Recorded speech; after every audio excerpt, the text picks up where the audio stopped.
You read the message and you feel it instantly, that quiet pressure in your chest, the thought that you should reply, the awareness that you care, and yet your fingers don't move and hours pass and guilt slowly replaces intention, and you start wondering what's wrong with you, because if you truly cared you would answer right away, except psychology says the opposite, because people who care deeply often pause the longest, especially when their mind processes more than just words.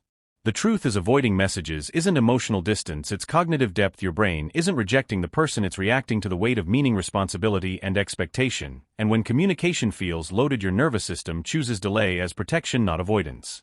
Psychology says the first reason this happens is cognitive overload. Your brain doesn't see a message as a sentence, it sees context, tone, implications, future replies, and emotional consequences all at once. Research on working memory shows some minds simulate entire conversations before typing a word, which creates mental fatigue before action even begins. So the delay is your brain trying to organize the invisible layers others don't notice.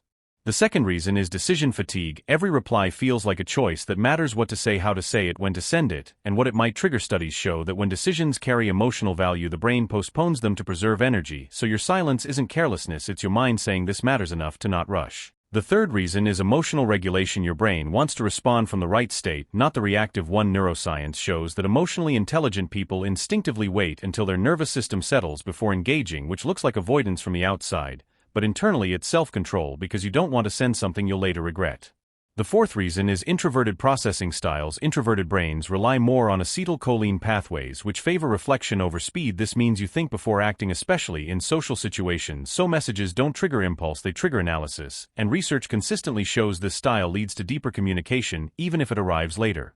The fifth reason is fear of misrepresentation. When you care, you don't want to be misunderstood. Psychology links this to high empathy and self-awareness, where the mind tries to match inner intention with outer expression perfectly, and when it can't, it pauses, not because you don't value the person, but because you value accuracy, connection, and emotional safety.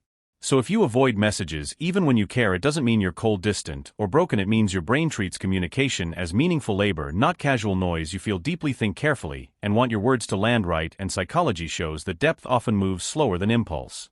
If this video felt personal, that's because it was describing a brain that processes meaning, not urgency. So don't shame yourself for needing space before replying. Your silence isn't absence, it's preparation, and when you finally speak, it usually carries more truth than most instant responses ever could.